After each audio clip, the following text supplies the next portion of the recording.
Hi, I'm Alex. I'm head of post-production at Lower Street, and this is the Zoom H6. It's a device that's a great many things to different people, but for our purposes today, we're going to figure out how to use it to record an in-person interview. So, first things first, let's talk about setup. If you're going to record an interview, you're going to need some power, and the Zoom H6 is powered by 4 AA batteries. This will give you more than enough recording time for any interview that you may do. So unless you're planning on spending a whole day recording, 4 AA batteries should be more than enough. You'll also see at the top, there's this, a capsule mic.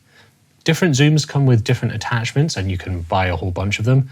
But for our purposes today, we're gonna ignore it because what we're looking to do is plug in external microphones into the Zoom. We're not looking to record using the Zoom itself. And you might think, surely it'd be simpler to do that, but we'll get a much better recording out of using external microphones. Now, as well as power, you also need somewhere to store your recordings. And the Zoom takes these SD cards. It can take up to 1 terabyte of SDXC storage, which is more than enough audio for any project, unless you're planning on recording VO for a whole Ken Burns documentary series in one go. So we have our power, we have a place to store our audio. Now we need to turn it on. The on button is here on the side, and you can turn the Zoom on by holding it down, and you will see the screen will turn on. And now the first thing we're looking for once we've turned it on is that we are going to be recording using the right audio format and that our SD card has been recognized by the Zoom. So you'll see an icon for the SD card, and here at the bottom it says WAV. Now you'll notice that the Zoom is festooned with buttons and ports, but there are also some menus, and for the most part I wouldn't worry about them at all for our purposes, but there are 2 things that you may need to take a look at.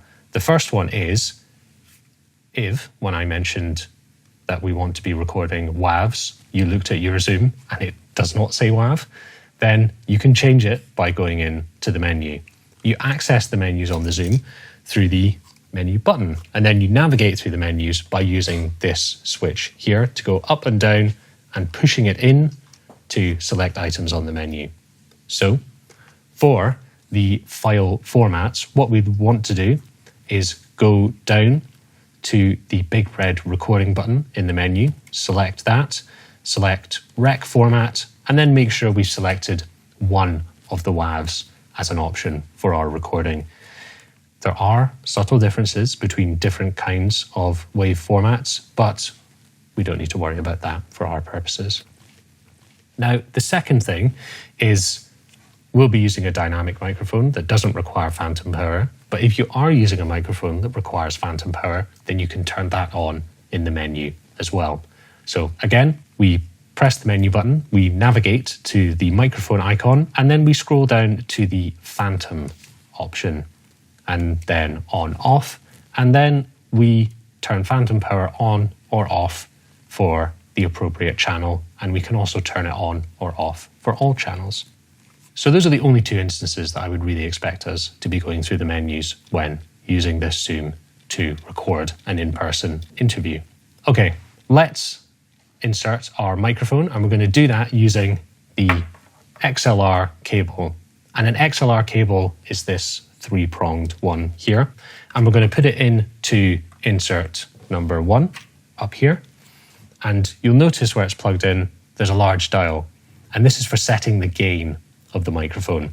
So if you find that you're coming through too quietly, you can increase the gain. And if you find the reverse is true, you can decrease the gain. So as well as having a way to put audio into the machine, we need to have a way to listen to what it is that we're putting in. So if you've watched our other videos on microphone technique and mic setup, you'll already know what I'm about to say, which is you must wear your headphones because you need to know whether what you're doing is working or not. So the headphones go into a port on the side, and there's a volume control button for the headphones next to that. So now we have a way to get audio in and to be able to hear what it is that we're recording. We are next going to arm the input that we want to record from. So I plug this into input 1, so I'm going to arm input 1. Now, you might think once you've pressed the button and the red light comes on that you are recording. You are not. We need to press the larger red recording button to actually start the recording. Now, word to the wise, if you've connected multiple microphones and you want to arm them all to record, press one button at a time. Because if you press multiple buttons at the same time, you can end up joining two channels together. And if you want to unjoin them, you just press those two buttons again. So our microphone is armed and we hit record. And once you do that, you will see that the large record red button pops up on the screen and we see a timer has started. So you simply repeat this process for as many microphones as you have. We're using one here, but it works for up to 4 on the Zoom H6. Once you've plugged your microphones in and you've armed the appropriate track to record and then hit the record button, now is a great time to set levels. And what does that mean? Well, that means making sure that both yourself and your guest or guests are coming through at the appropriate volume.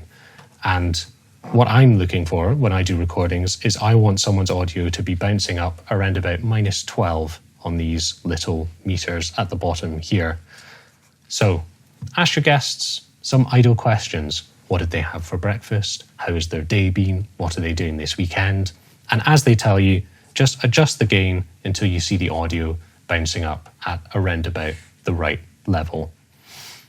And once you've done that, you're good to go. You can start your recording proper and do your whole interview. And once you're finished, all you need to do is hit the record button again.